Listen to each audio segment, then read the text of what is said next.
Sun Tzu was an ancient Chinese military strategist and philosopher, best known for his work, The Art of War. This influential text, dating back to around 544, 496 BC, explores timeless principles of strategy and leadership, impacting fields beyond warfare, including business and personal development.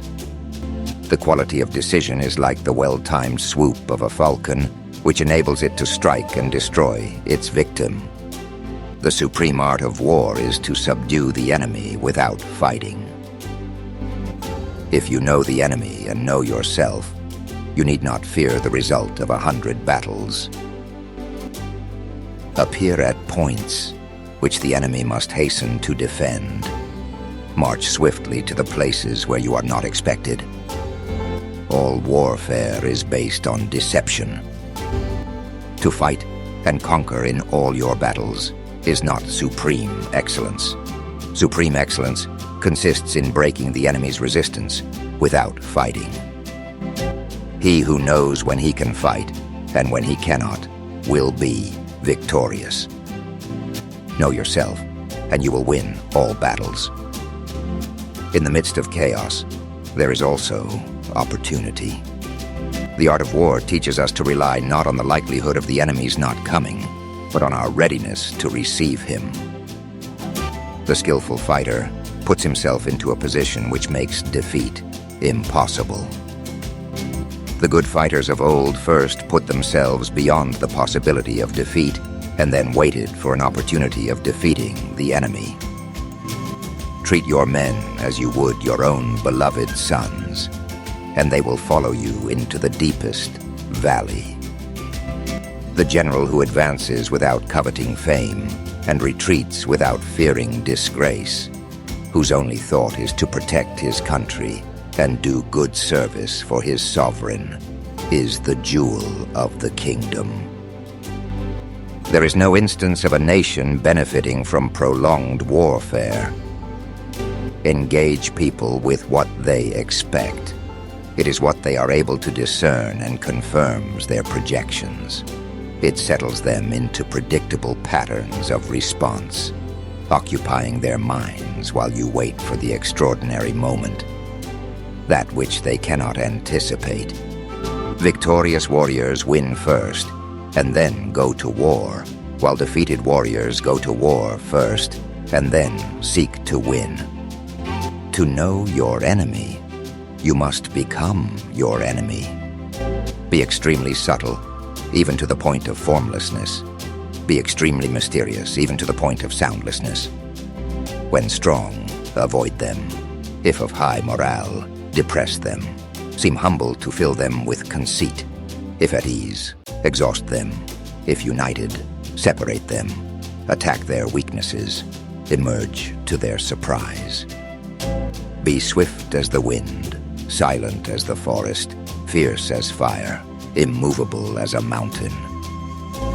Opportunities multiply as they are seized.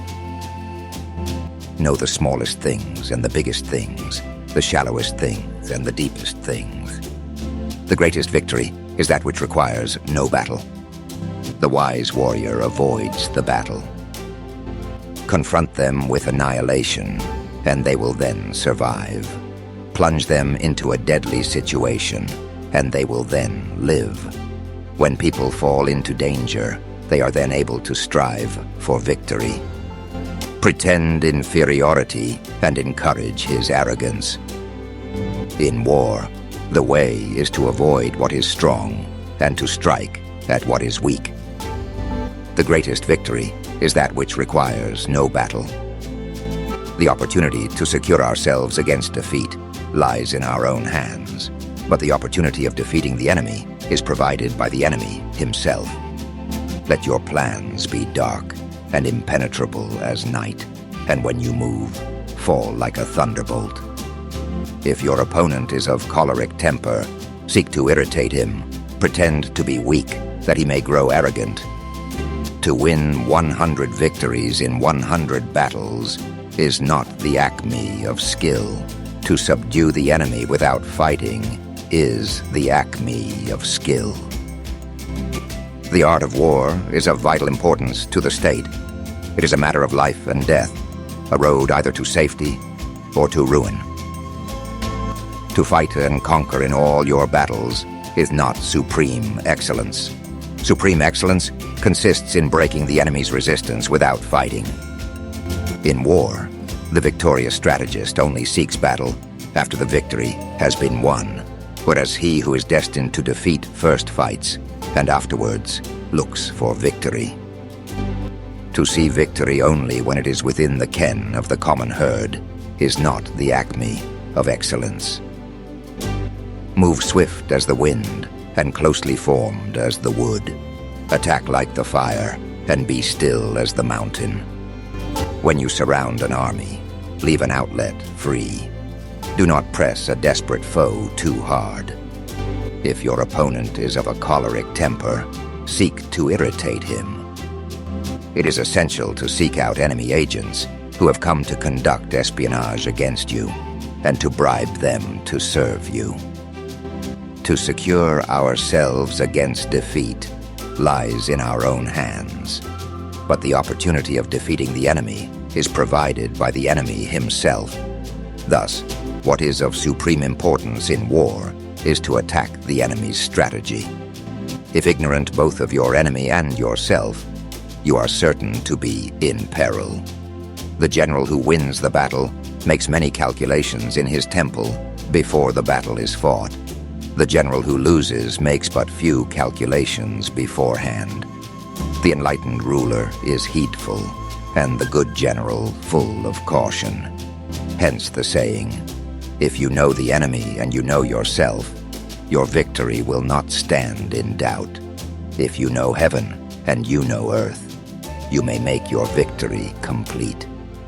Now the reason the enlightened prince and the wise general conquer the enemy whenever they move, and their achievements surpass those of ordinary men, is foreknowledge. The enlightened ruler is heedful, and the good general full of caution. For them to perceive the advantage of defeating the enemy, they must also have their rewards. When envoys are sent with compliments in their mouths, it is a sign that the enemy wishes for a truce.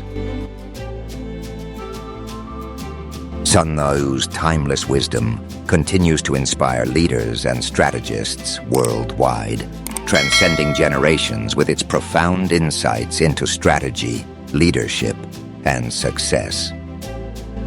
As we unravel the essence of the art of war and Sun Tzu's life, let us reflect on the enduring relevance of his teachings in navigating the complexities of today's challenges.